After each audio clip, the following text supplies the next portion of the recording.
We're live in Queanbeyan on the edges of the nation's capital where bushfires are burning again tonight.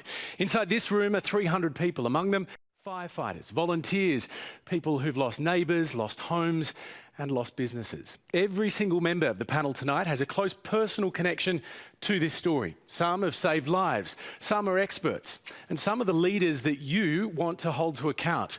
You've got the questions, now let's get you some answers. Welcome to Q&A.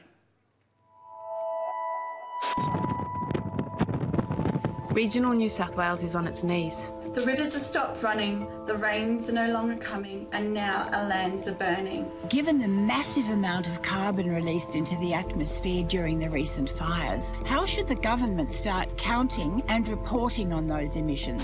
How is it that the state government here is allowing mechanical logging of unburned forests to proceed? What do you think it will take to get the urgent, ambitious and coordinated emission reduction policies? Why is the government persisting with yet another Royal Commission? What role, if any, does Scott Morrison's faith have in influencing policy decisions around our environment and climate change? There's been a lot of reports that 5 volunteers and 5 victims have not received the support that's been promised to them. They've been left for 3.5, 4 weeks with absolutely no help. Why has it failed so horrendously for these people?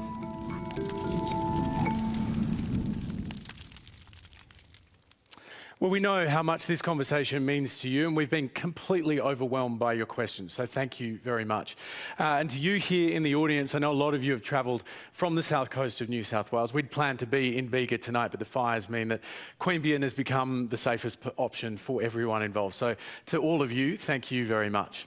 Now, let's meet the panel. Cheryl McCarthy stood tall in the face of disaster in Bermagui. Also here tonight, Indigenous fire practitioner Victor Steffensen. Bega Valley Shire Mayor Kristy McBain, volunteer firefighter and representing the federal government, New South Wales Senator Jim Molan, renowned US climate scientist Michael Mann, and state member for Bega in New South Wales, Andrew Constance. Would you please make them all welcome?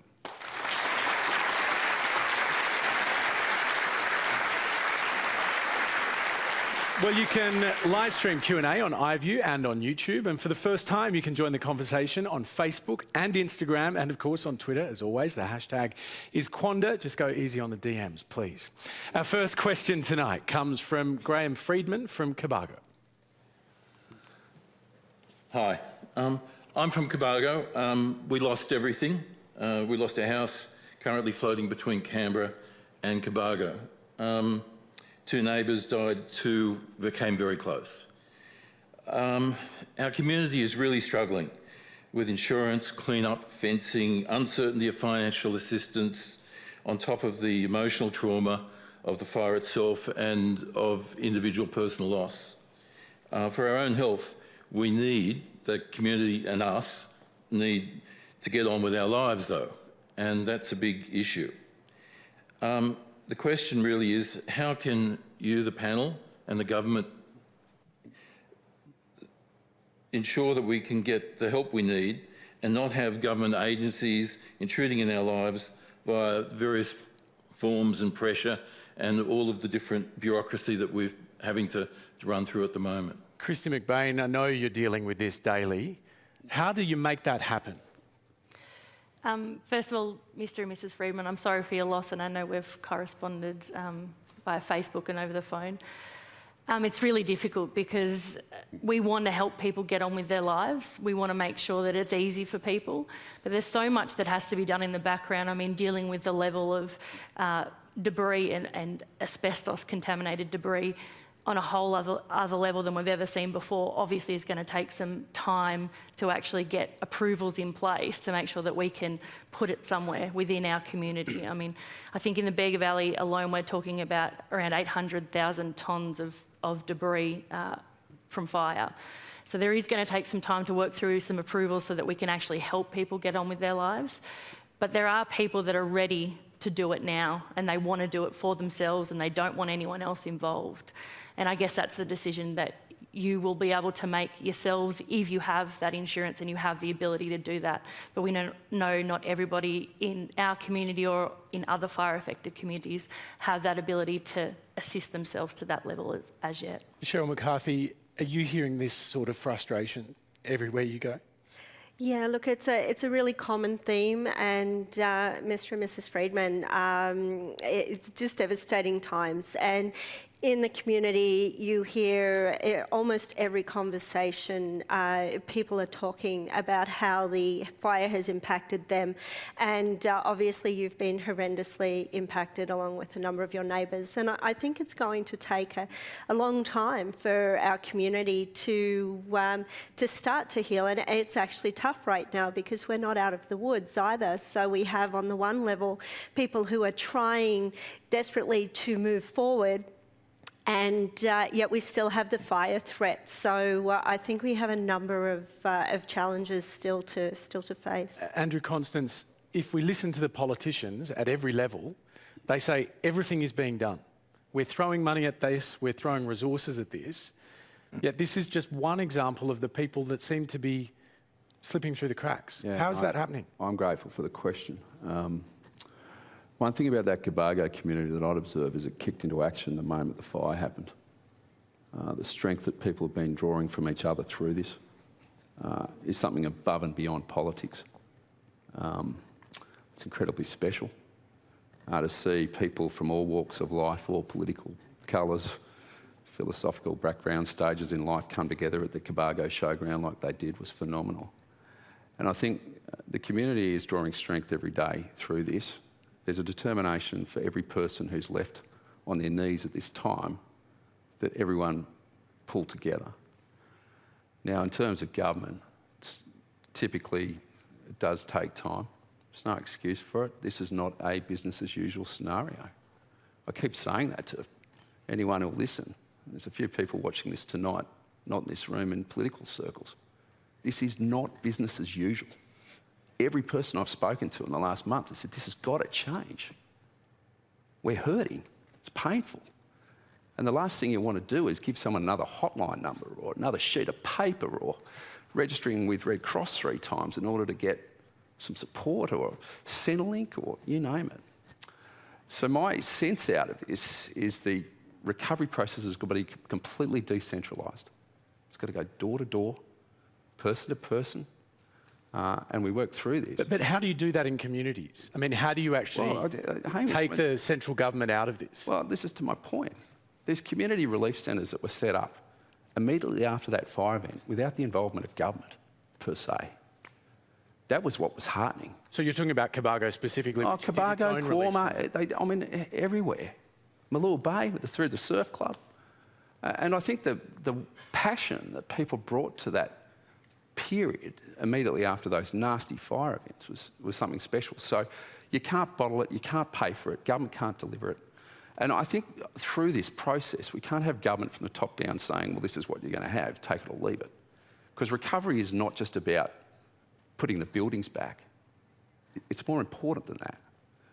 There's a humanity involved here.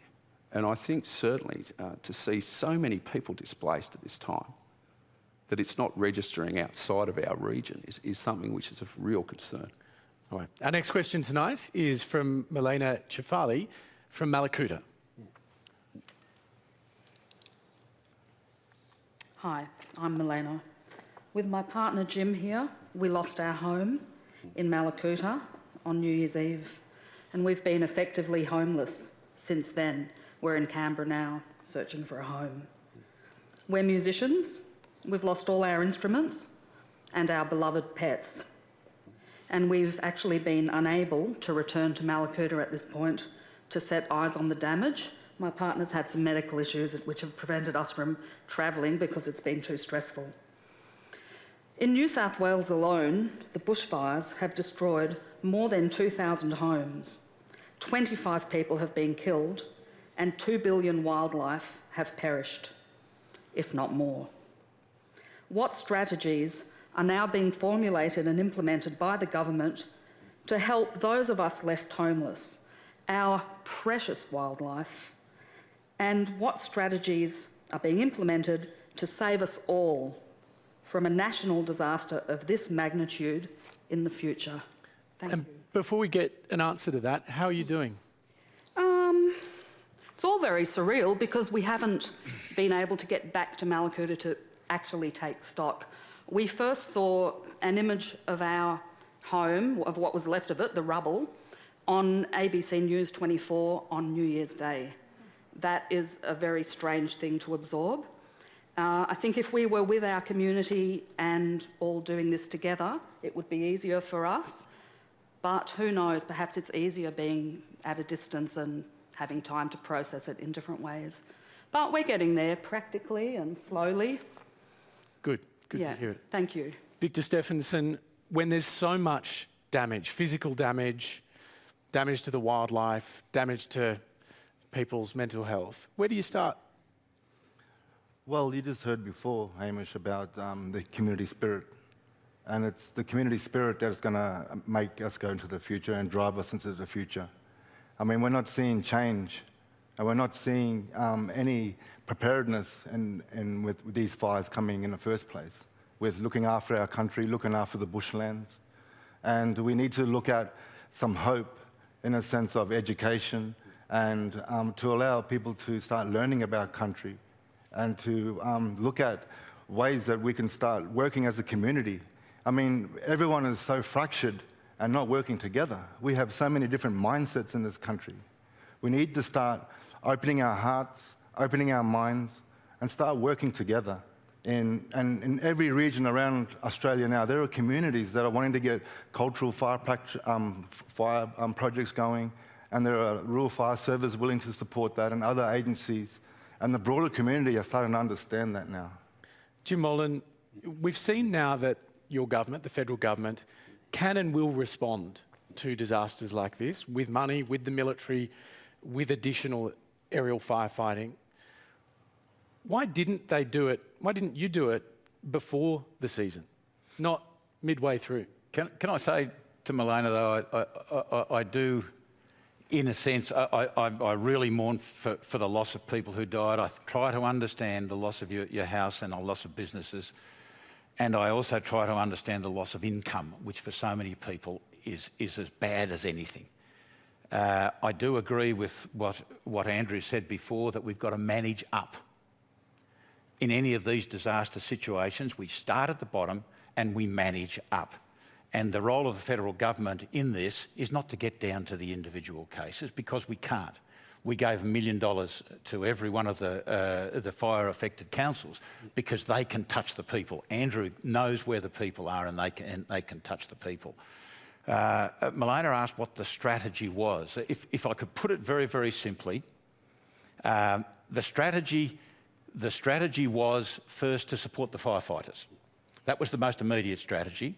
The second part of the strategy was to lead, assist and coordinate the recovery. And the third part of any strategy, and this is not an expressed government strategy, this is my observation of it, is to prepare for the longer term, so as Milena said, it doesn't happen again. But so we will get to the longer term, sure. But why didn't you step in earlier? Well, I think we did step in earlier. I think we did step in earlier. Yeah. Well, yeah, thank you. But let's... Oh, no, of course we can't. And we can't be there. And I visited Cobargo a number of times. It wasn't until the 12th of December that the federal government announced a funding boost for aerial firefighting services. Why wasn't that done before this fire season? That's very, very interesting. A lot of people say that this is an unprecedented fire. You can make up your own mind as to whether it's an unprecedented fire. Hold on, before you get ahead, can you just answer that with respect? People have said this is an unprecedented fire. That doesn't mean it wasn't planned for. It was planned for in incredible detail. The preparations for the RFS, and there'll be RFS people here, in relation to funding the RFS was very, very good. Saying that it wasn't the federal government's role to get involved? I'm not aware of that because from what I saw, fighting fires is a state responsibility. And what the Prime Minister has done is he has seen that there has been a change in the attitude of people in relation to this. In relation to aerial firefighting, it's very, very interesting. I spent a number of years, 4 or 5 years, as a director of the National Aerial Firefighting Centre. As a director of that centre, one of the best interjurisdictional organisations in Australia, we rarely leased greater than 100 aircraft. When we started this period of time, we had 144 aircraft. We, the federal government, asked the National Aerial Firefighter Centre, who lease every aircraft, do you need more aircraft? They said no. If we do, we'll come back to you. They came back to us on a Friday, and on Saturday they asked for 1 aircraft, and on Saturday they got 4 aircraft. I don't know why they got 4 aircraft, but they got 4 aircraft. Of course, when Graham in Cobargo is not going to see us on the night the fire comes through. Andrew's not going to see us down there. But who will he see? He will see the local RFS. And we saw Mark stand between the captain of the Cobargo Fire Brigade, stand between his community and the fire. Now that's fabulous. The next thing that's got to happen is that all the other parts of government come together and support. And I think that's what's happening now. I don't accept the fact that we were totally unprepared or anything like that. But your leader, the Prime Minister, spent most of the summer saying it was not the federal government's role to intervene here, that you needed to wait to be asked. And then in the end, you acted without it. But it's unfortunate, Hamish, that happens to be a fact. And that's the way we have run every one of these fires since the Constitution. I guess the problem, though, is that we knew it was going to be unprecedented. We knew that the fires were going to be particularly bad. The federal government should have had the foresight to think, if it's going to be unprecedented, what are the backup plans for us? And talking about not managing down to individual cases, we're in unprecedented times. Governments are going to need to step up, and the ATO should be involved. They have everybody's details, they have everyone's bank accounts. It is time to just pull out postcodes and say, here's your $1,000, don't waste your time on the line. Oh, and I'd love to do that, yeah. And Hamish, on that, if I may, on that last point first, we've paid out 75,000 people on that $1,000 plus the 400 plus the 400 to a tune of $105 million, and that's immediate money. But to go back to the point that you were making about how precedented or prepared we were, it's very, very difficult for the federal government to be prepared for bushfires when we're not fighting bushfires. Let me bring in Michael Mann. We've got to look at who is responsible for fighting bushfires. Now that's changed, and the Prime Minister has made a statement. In the future, that will change. Let me bring in Michael Mann here. Was there sufficient warning to government in Australia, in your view, that something very different was going to happen this summer, enough perhaps to prompt them to act earlier than they did? Yeah, there are climate scientists who were telling us that because of the behavior of something called the Indian Ocean Dipole, some of you may have heard about this, we can actually predict something about what's likely to happen. It impacts the monsoon, rainfall patterns. It's part of why it was so dry, why the winter was dry and the summer's been dry. So yes, we knew this was coming. One would expect that policymakers should have used that information, used the information provided by the great scientists here in Australia. And did you engage do something with the people who do the firefighting? Well, certainly. The folks that... You did? See it? No. You did engage with the Premier of New South Wales, who is responsible I just for arrived here in December. I'm an American, but my colleagues here at...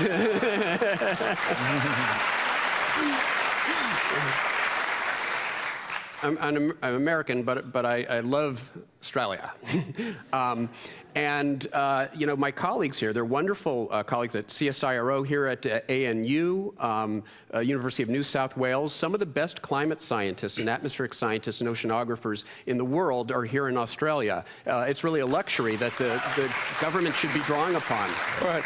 And Hamish, can we get that fact check, please? Because I was not aware that our scientists went to the Premier of New South Wales and said, prepare for an unprecedented event. They may have, but wouldn't it be good, Hamish, to get a fact check on that? Can I actually make one more point here? Because actually 12 years ago, some of you may have heard of the report, the Garneau report. 12 years ago, we told you this was coming. Climate scientists told you this was coming.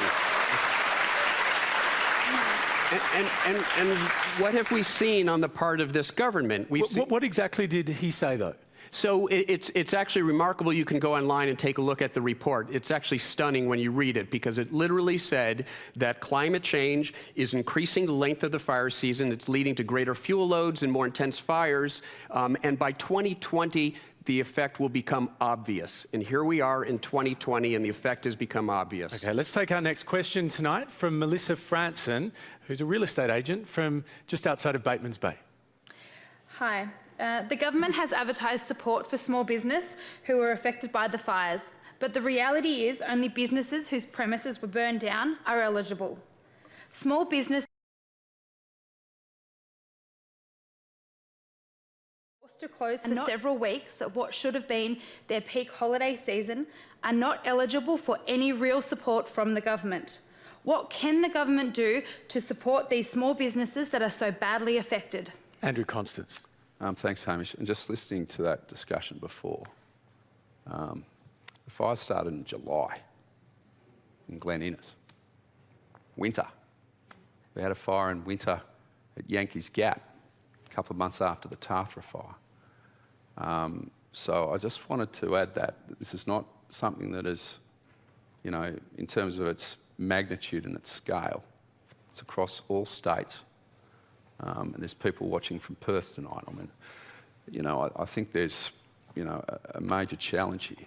And for, you know, and to this point, I'm going to get to Melissa's question because it's very important, but I just want to make the point. This is above and beyond politics. We're expending so much energy as a nation.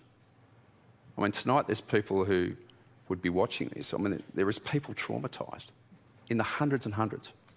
So I've been very firm on this locally because we've got to prioritise individuals and people. And to Melissa's question, you know, there's businesses out there who are having to put off casual employees, particularly in our areas, because they're not rich areas of the nation. High casual employment base because of the very seasonal nature that our businesses are dependent on. You know, 30 to 40% of people's income is derived pretty much in the 6 to 8 week period over the Christmas period.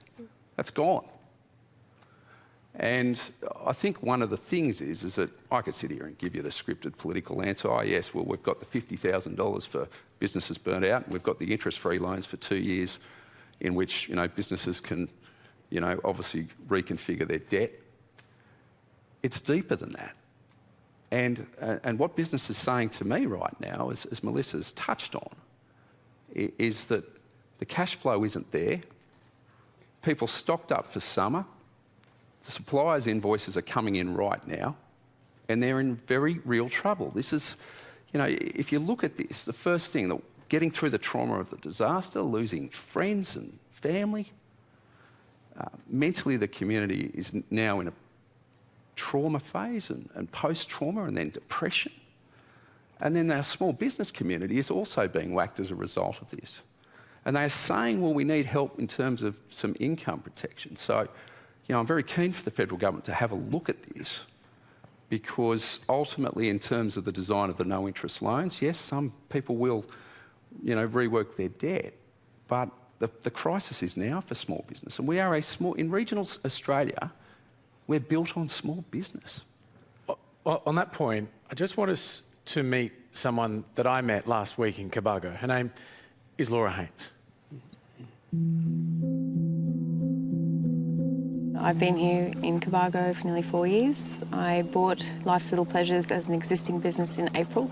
We sold fair trade and organic goods. New Year's Eve at about 4:30, she woke us up, pouring on the bed, and wouldn't let us go back to sleep. And I saw that all this was on fire. We just left everything and ran. I just said, it's time to go. The first pictures we got of Cobargo from Bermagui was my shop burning down. The windows were all alight, and I knew that was it. There's nothing left. What did it mean to you?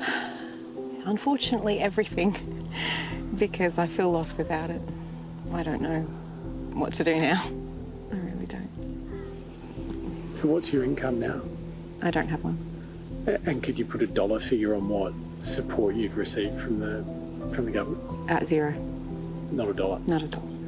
I've probably called upwards of 20 times. It is just about impossible to find out where to apply for things, what you're eligible for. How are you doing? Not good.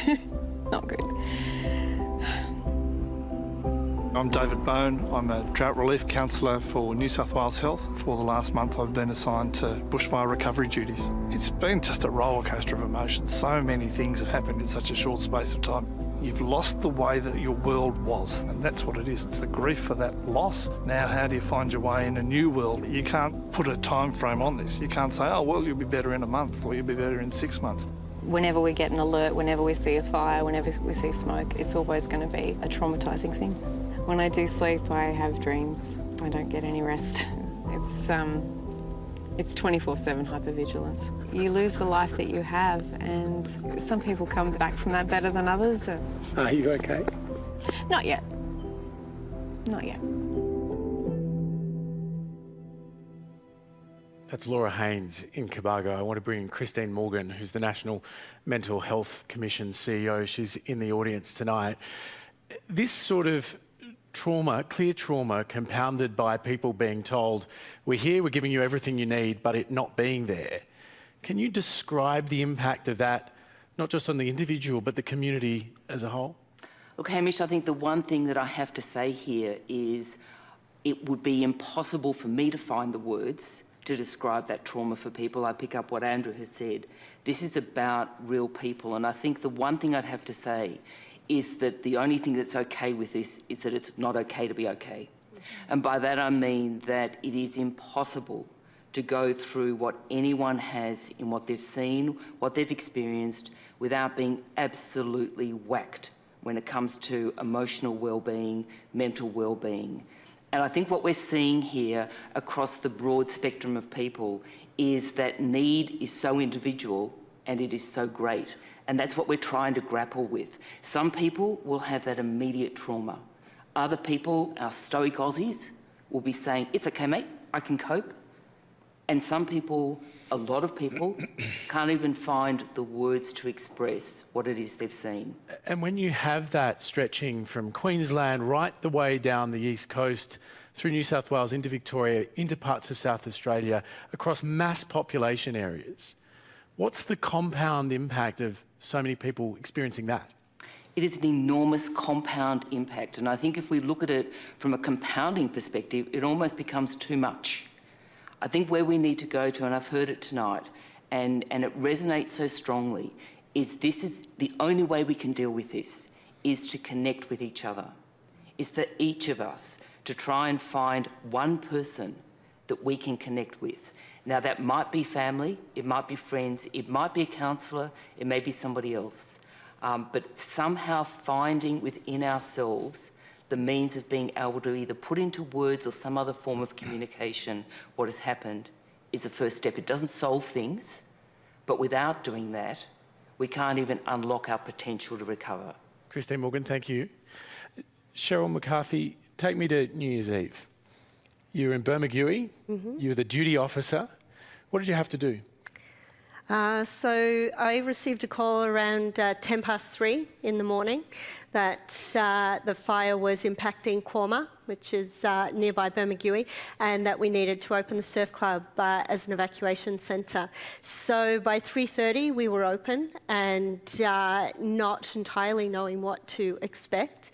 I think by about 4:20, the next community received their messages to leave. By 5:50 in the morning, one came through to Bermagui that it's too late to leave. Residents there needed to seek shelter. So over those kind of first 3 hours, it was just people pouring into the surf club, cars, people, animals pouring in. And we're a town, our immediate township is around 1,600 people, and within a few hours there we had upwards of 5,000 people at that centre. So it was an intense situation. It was, we have some amazing volunteers. I think one of the real challenges about that day as well is that we weren't an isolated case. There were fires breaking out everywhere. So where you might, in other circumstances, be able to rely on more resources being brought in quickly to help you,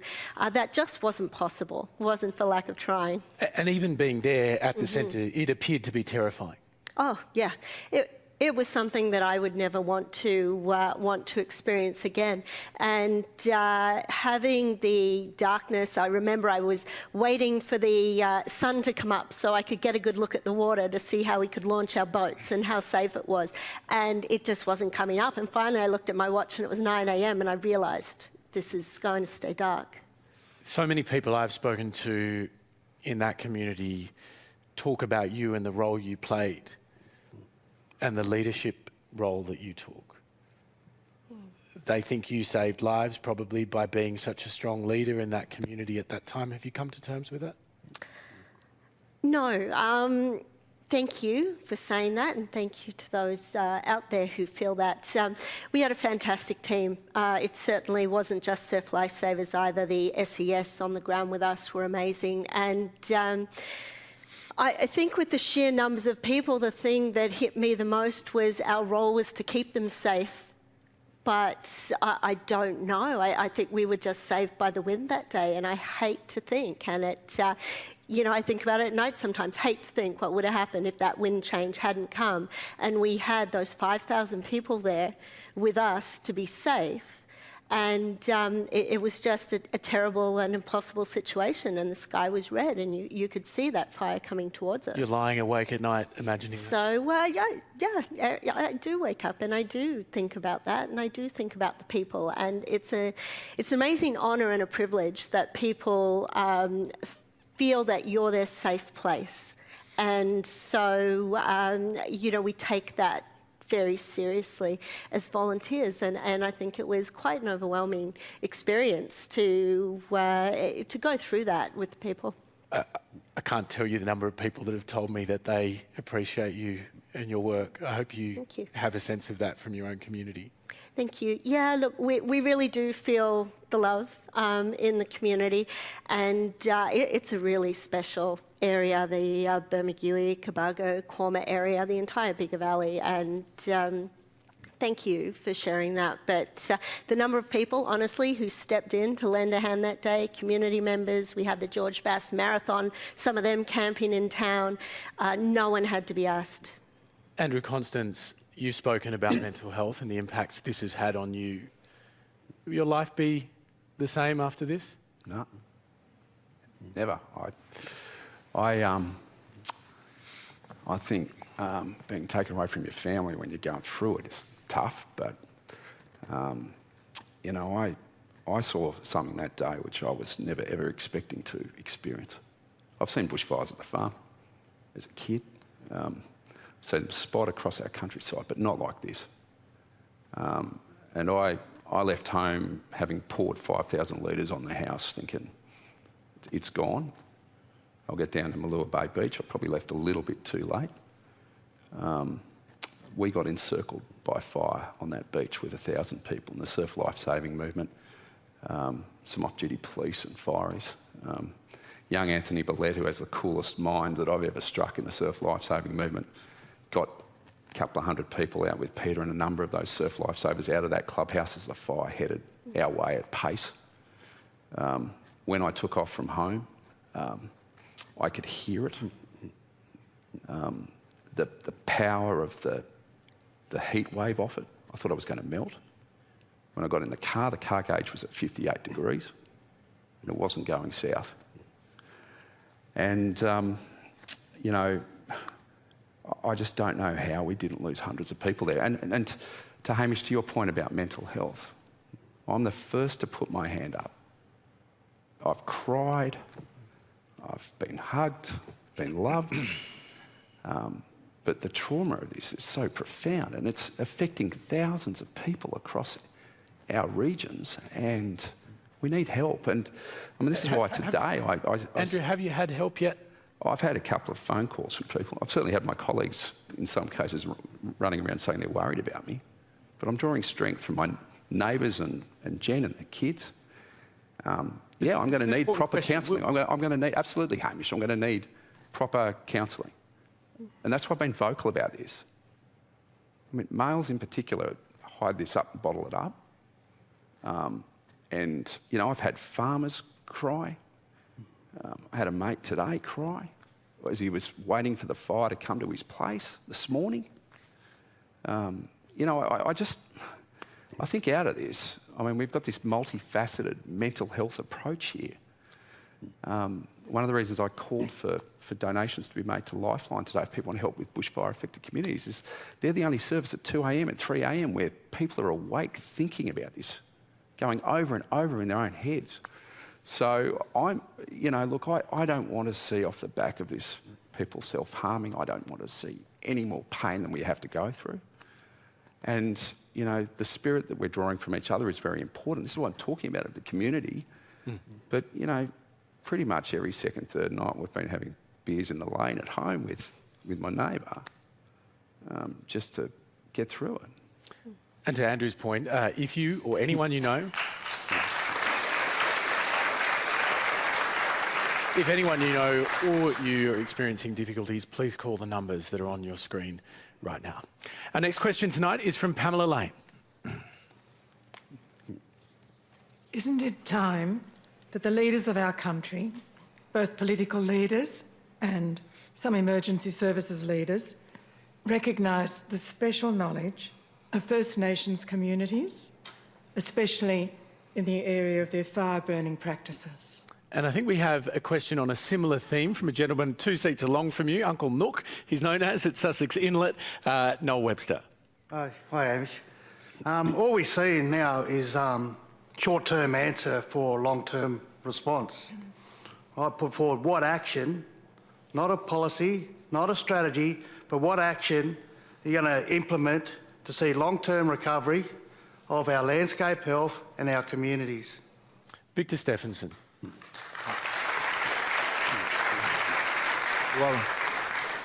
Well, Nooks is one of the communities that we've been working with and mentoring. Teaching them traditional practices. Teaching traditional practices and reading landscapes. And the fact of the matter is that we don't have the expertise for, in the current land management sectors to look after the landscape the right way, because, you know, we're with a landscape now that's just full of fuel, and it was just backed up to the communities. And, you know, we've been saying, you know, you talk about climate change, ringing the climate bells. You know, I've seen elders ringing the bells of, for this happening for a long time now, even longer than, 20 years or more. And we've seen it on TV year after year, watching the everything burning down south here. And even up north, we get the similar fires. And we need to start training people to read landscapes, understand the soils, understand when to burn the right ecosystems at the right time. And we're also facing a different time now where we have vegetation that doesn't belong to this country. So we have lantana and other weeds, but we also have flammable natives that don't belong in certain ecosystems that come out of ecosystems that don't have fire, which is a very flammable plants. And when we burn the incorrect way of, say, if we just do hazard reduction and say, like, let's get rid of the fuel, a lot of the times, a lot of those programs burn too hot on the soil. And what we get is these invasive natives coming up that are so flammable, and we don't get the right vegetation in the right ecosystems, which depend on the right fires. And that is science. Could things be different now if we followed these practices? If we follow these practices, it's going to provide hope, and it's going to provide training. You know, I'm talking 3-year training programs, and we have Aboriginal communities all over Australia that are willing to help, practitioners. Can you explain, though, what we should be doing differently, practically? Because the Prime Minister says that he is open to hearing about traditional practices when it comes to land management. What would you say to the authorities that we could do ahead of next summer? I would say jump in the passenger seat and let us drive for a change.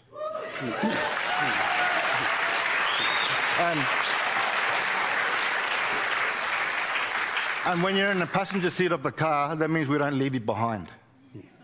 And it's just too often that we're never even in the passenger seat, and we get left behind all the time. And it's just once in this nation's history, can you just listen to Aboriginal people, a knowledge system? There's an intelligence there, and we have all this information for looking after the environment, and we're not being tapped into. And it's so frustrating. Jim Molan, you've been out fighting fires with your Rural Fire Service Brigade. Do you think, actually, this is what we need to do? I think we've got a fabulous resource here that we're not utilising half enough, and I think the state has announced that they're about to rehire Indigenous rangers and get more people with the kind of knowledge that Victor is talking about. And we visited a wildlife sanctuary only last week, about 10 kilometres south of here. This is the PM, though, said that he wants the federal government. Absolutely. So what are you actually going to do? We will receive all this information, and the state will re-employ Indigenous rangers to do exactly. We just don't happen to run any state forests or any national forests. So, but we are very keen to finance these situations and very keen to support the use of these people. Hamish, you see it in every particular area. The RFS is dying for this knowledge. Andrew Constance is just trying to get in here. Yeah, sure, but just let me make one point. Every time, very frequently when the RFS tries to backburn, tries to even by our more clumsy methods, often they can't because they are more clumsy. We would welcome the information you've got. First of all, I think it would be amiss for me not to recognise Shane Fitzsimmons in terms of what he has done for our state. Saving.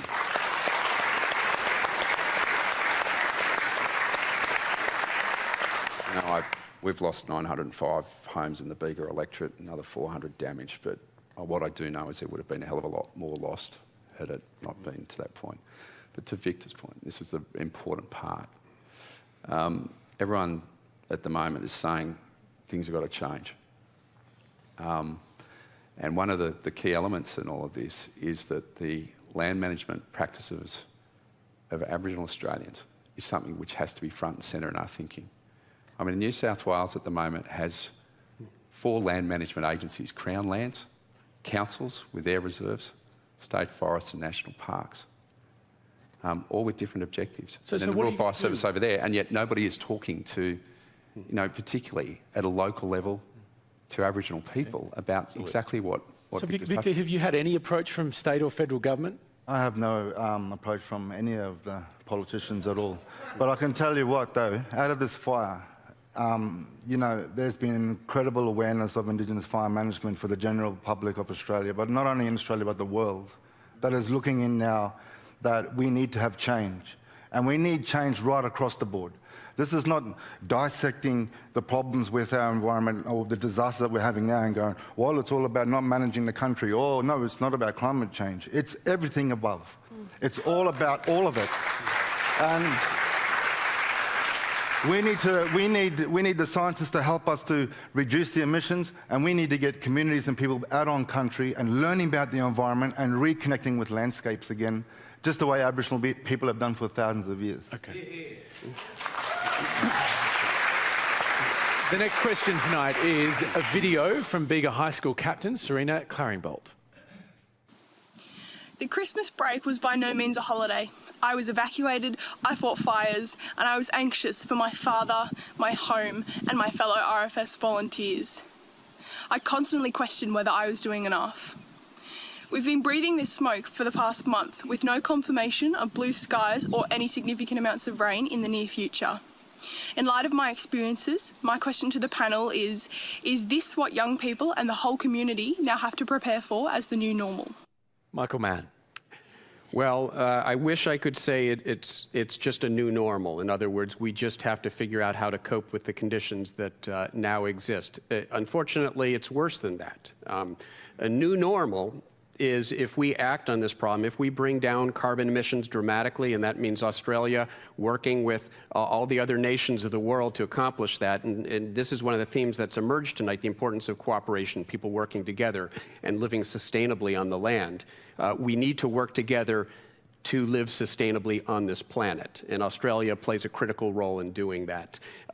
If we act, if we bring our carbon emissions down by a factor of 2 within the next 10 years, which we can do if all partners work together, then we can avoid the worst impacts of climate change. We're still going to have to deal with elevated risk, and we're going to have to use all the tools available to us when it comes to adaptation and when it comes to increased resiliency. We're going to need to draw on all those tools, but we can prevent it from getting worse. On the other hand, if we don't act now, look, Australia, this is a message to the rest of the world. Climate change has arrived. Dangerous climate change has arrived now. How bad are we willing to let it get? And yes. Can I just ask you though, before we move on to address this question, because politically there is contest over this, which is the link between what we are seeing right now and climate change. What is your scientific view? My view is the view of the world scientific community, every scientific institution in the world that's weighed in on this matter. Climate change is real, it's human-caused, it's already leading to disastrous impacts here in Australia and around the rest of the world, and it will get much worse if we don't act. Jim Molan, do you accept that scientific view? I certainly accept that the climate is changing. It has changed and it will change. And what it's producing is hotter and drier weather and a hotter and drier country. And what's causing that? As to whether it is human-induced climate change is... Thank you. As to whether it is human-induced climate change, my mind is open. But this is... Can I just come on? We could. Let's just. This is not the key question. The key question is, what are you going to do about it? I'm sorry, Senator, but that was my question. Yeah. Is what you think is causing it? Why is your mind open? Because the Michael might say that the science is settled, and I very much respect scientific opinion. But every day across my desk comes enough information for me to say that there are other opinions. So what is that information? What's the actual information you have? I see so much that I'm a very practical man, Hamish. I'm going to get out there and do things which. See, the one thing that hang on, wait till I answer. What's the actual? The one thing that I agree with Hamish. No, what's the information? The one thing that I agree with Michael is that. Climate change and our policies in relation to climate change are designed to mitigate the risk. It's very difficult to mitigate the risk. You can go back and look for the last 100 years how or why it started. If we can't mitigate risk, then we've got to adapt. And that's the key to what we're doing. Senator, I'm sorry, but you haven't answered the question, which is, you said you get information across your desk every day, which leads you to doubt or be open-minded about the science. I am open-minded about it. What is that about information?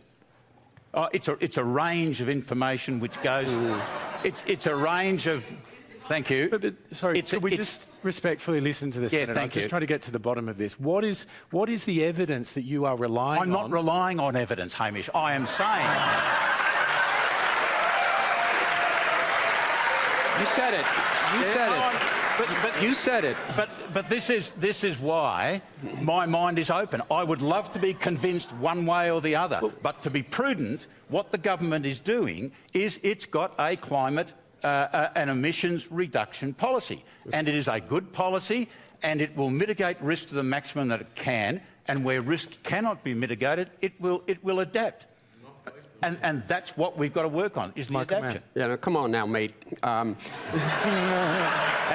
he's an American. Now, you should keep an open mind, but not so open that your brain falls out.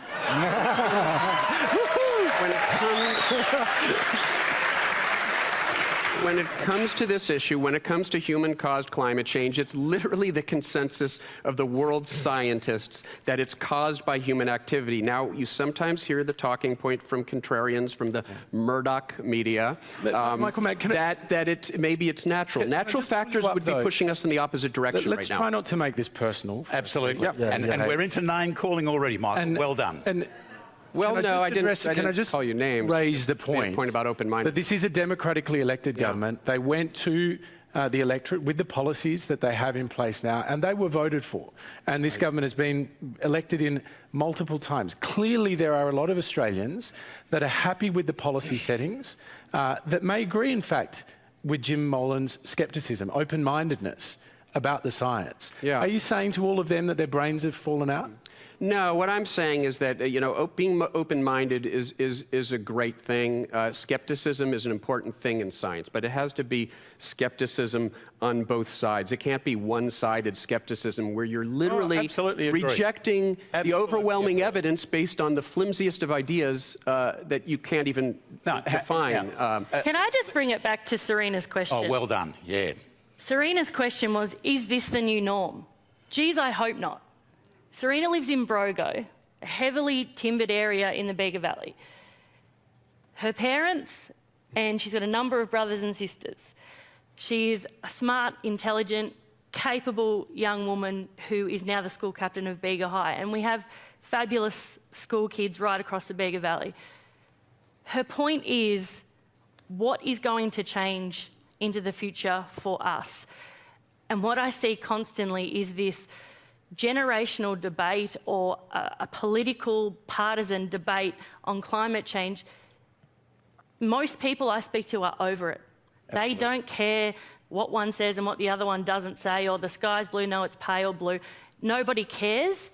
It's now about what are the actions going to be, how do we mitigate, how do we adapt, how do we make ourselves resilient as communities to it? Because what I don't want to see after a tragedy of this scale is for a second wave of disaster to come, and that is people leaving regional communities because there are no jobs left. Yep. There is no economy available. Well, and back to Melissa's question earlier. And this brings it back Melissa, your question earlier about you being affected, your business being affected. Everybody up and down the East Coast can relate to you because we have evacuated 90,000 tourists from an area. There are flame-impacted businesses and there are flame-impacted farms and there are flame-impacted industries, but there is not one person that isn't affected by this disaster that's unfolded. That's every business, every industry, every individual. And unless there is direct business and wage support into this area, we will see people leave because they'll need to make money. And if that happens, the heartbeat of small communities dies. We can't have that. Our next question tonight, if you just bear with me, our next question tonight is from Zvonko Blazovic. Thanks, Hamish. Good evening, panel. Andrew, I feel a little bit conflicted asking you this tonight after listening to you speak so passionately, but I was just wondering, do you still stand by the statement you made that the Prime Minister deserved the welcome he got in Cobargo? Or were you probably a little bit harsh on him and just looking for someone to blame like some sections of the media? Look, to his credit, I got an apology on my phone. And, you know, look, I don't think there's anybody from the Prime Minister down who hasn't tried their hardest to try and get through, you know, this. There is no doubt that, you know, ultimately, I just wanted the politics put to one side. I said to Jen at home, I've said quite a number of occasions, me, myself, I've been dehumanised by the political process, having been a Member of Parliament and Transport Minister and Roads Minister and Treasurer and everything else. And what's concerned me, and it's been a bit on display here tonight, is that we're expending so much energy not being united as a nation and as regions and as communities that, you know, I go home now and I look at people who are, you know, working together. They were unified in absolutely survival and now unified in recovery. And God, I'm hoping that they can be unified in a response to how we get through this. So to Serena's point about this being the new norm, we can't afford for this to be the new norm. Andrew, nobody can. Can I ask, do you still want to be in politics after witnessing all of this? I want to get through this recovery. You know, I've been a disability minister and it's the most powerful role I've ever had.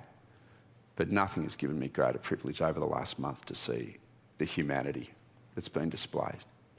And it wouldn't matter if it's, you know, I'm sure Tony Allen won't mention this, he's a councillor, but he's a dairy farmer, working alongside people who have a very different view on life. At Cobargo or Gorman, everyone's just come together. And I think we can learn from that. Our politicians at the moment, it's quite interesting stepping out of it because I've actually walked away from the bubble a bit. You know, I've got a great Premier, Gladys, who's rung me every second day to see how I am. She hasn't rung up to see how this program, and that's, you know, incredible for someone like that to be doing that. But, you know, I've had beautiful members of the Labor Party. Jihad Dib, a member of the Muslim community in Sydney. I mean, he turned up a couple of days after. I haven't seen him to say thanks. I'll hopefully see him tomorrow. But members of the Muslim community turn up and fry a barbecue for people who've lost everything. So, you know, look, I have a lot of hope. And I do think that, you know, ultimately, with all of this and everyone looking for answers and, you know, we don't want to get into the finger-pointing stuff. We can't afford it anymore because we're letting us all down. All right, our next question tonight is from Sheridan Roberts. My question's for you, Andrew. Our small village of Bega was threatened by fire on the morning of New Year's Eve. Homes were lost, but the local RFS crew managed to save other properties, and thankfully they stopped the main fire front at the edge of the village proper. Sadly, there was not enough fiery power to stop the fire tearing up the river corridor just outside the village boundary. So my question is, will you ask Gladys to commit to increasing resourcing of the RFS? Yeah. Important question. One of the key things that, in terms of our fireys, is that, yes, there's not enough to have a truck at every street in every community, but my observation in terms of that commitment, in terms of volunteerism, is absolutely beyond incredible. My observation also is, alongside them, we have to work as well as a community. And we saw examples of that where people did save their own homes and take pressure off the RFS. The government this year bought a 737 and leased 4 others. And this is where I think the debate with the Commonwealth will really come in terms of the aircraft strike capacity to be able to help those on the ground. Shane Fitzsimmons has said, obviously in terms of the resourcing, we will go through and have a look at that very thoroughly because it is important. I'm not going to get into budget numbers because that's just crazy. Can I ask you though, just a specific question about the funding, because it appears New South Wales has dropped per capita below other states in how it funds the fire services, and quite significantly so. Yeah, but the question was about whether you would ask Gladys for more. Yeah. I mean, of course. I mean, Gladys is probably watching this. But certainly, I mean, in terms of Shane's response, we've got to be guided by him, and we've got to absolutely apply those needs. But I think more importantly, we've also got to be able to engage with local brigades around what their needs are in terms of the ability to protect local communities in that sense. I know since the fire there's been a lot of interest in people wanting to become members of the RFS. That's a beautiful thing in terms of getting more man and women power into the organisation. All right. Yeah, absolutely. But if there's not enough resources, their lives are at risk as well. And I think this is the thing. They need to be asked themselves. We can't sort of have royal commissions and commissions of inquiry if we're not engaging with those within community to understand exactly whether there is enough fire trucks in that community. Or, I mean, I know at home when the fires happened, it was a horrible day, 0 humidity. The fire was running at 2 a.m. and homes were being lost at that time of day. And, our RFS were everywhere. And I tell this incredible story where, in our lane, there's 5 homes that have been flattened by the fires. And one of them was a mate of mine, Stephen Hillier, who, 3 beautiful girls, he came home at 5 o'clock having fought fires in other communities to find his house gone. And Stephen, to his credit, he threw his chooks in the front of the ute, we had a beer, and then he went and told Mandy. But guess what he did the next day? Straight back out fighting fires. And so many of those RFS volunteers who did that, who did lose everything, did exactly that. So I think there is a need to talk to those types of people within local communities to do that, and I'll absolutely talk to Gladys. And we have a question on that. It's the question about volunteers. This is from Olivia Demetrio. Thank you. My question is, why are volunteer rural firefighters not paid for their valuable contribution? Cheryl McCarthy, I want to come to you on this. You are a volunteer, you do volunteering, you have a strong view on this. Yeah, I do, Hamish. Thank you for the question, a really valid question. I think I can speak to my own personal motivation for volunteering, and I have actually spoken to some of our local RFS members as well to get their take, and other volunteer emergency services. And our motivation for volunteering is not being paid. We don't want to be paid. Our motivation is to contribute to our community, and in some ways being paid takes away from that very personal motivation. But what I do think is really important is that volunteers are reimbursed for their expenses. Absolutely. And so in terms of the money, there are many, say, volunteers perhaps in the ACT where there are a lot of government workers where they get 3 or 4 weeks of paid leave to serve with emergency services. In the more rural communities, you don't see that. You don't have those big businesses that can afford to do that. A lot of the volunteers are small business owners themselves.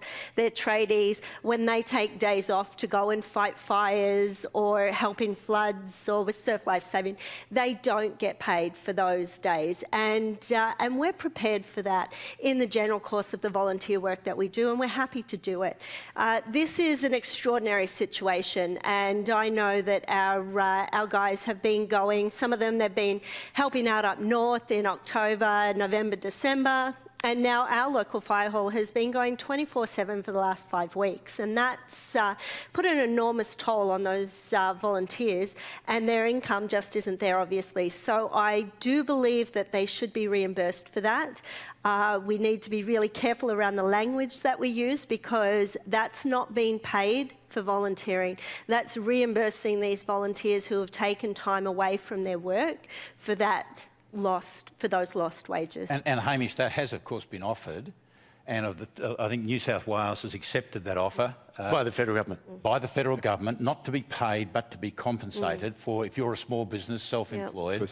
And I think... Because of the length of the fire season. Exactly, exactly. And I think could I Queensland's about to sign up as well. Yeah, could I just say, sorry, Hamish, that's a really, it's a valuable offer. It really is. I don't know how many people have looked into how you go about claiming that. I did, just out of curiosity, and I know how tired I've been, and I know those fireys are more tired than I am, and I would be amazed if more than 10% applied, because when I looked at it, I thought, I can't even mentally get my head around this at the moment. So that's perhaps a leadership opportunity for the federal government to step up and say, let's cut through some of this red tape and let's get some of this money back where it needs to be right now, without all the hoops that they're requiring people to jump through. Okay, we've got time for one last question tonight. It comes from Sam Wagstaff.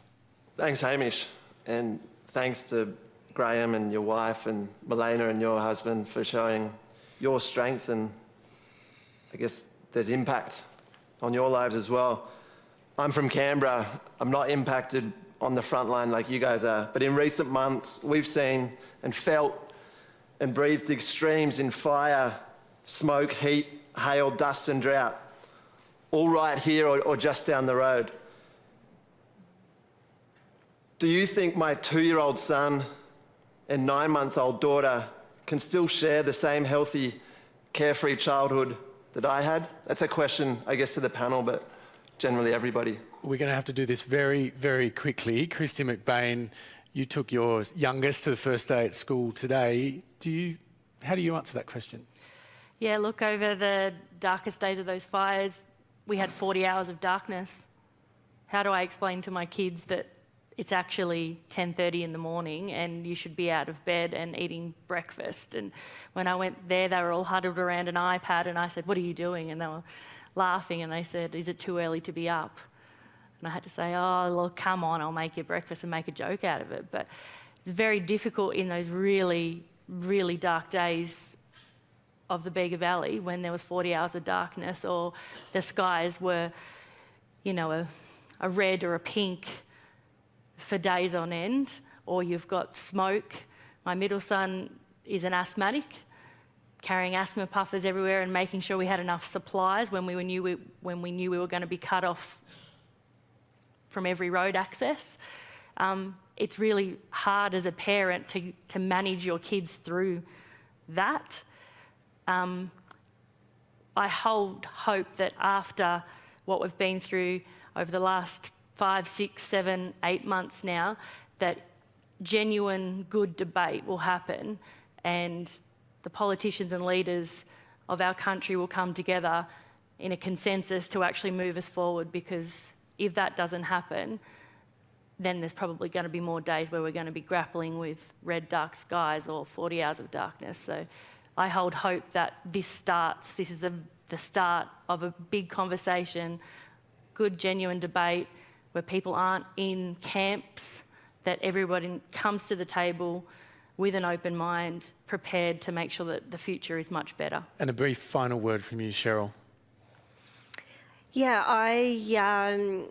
I don't have my own children, so I don't grapple with that at home, but I do see it a lot in the community, and the kids, I think we haven't begun to see the impact, quite honestly, yet on the kids. I think because it happened over the school holidays, it's just now in these last few days as they've started to go back to school and share stories with their classmates that I think we're really going to start to see the impact on the young ones, and I think we're all going to have to look out for them, and as we said earlier, we all have to look out for each other as well, because these are tough times, but we'll get there.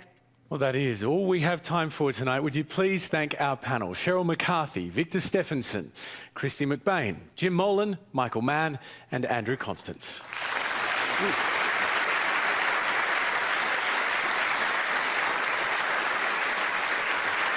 And thank you for joining the discussion from home, and thanks to our wonderful audience with us here tonight. Next week, we were going to go beyond the political bickering to discuss the way forward on climate. What are the actual solutions?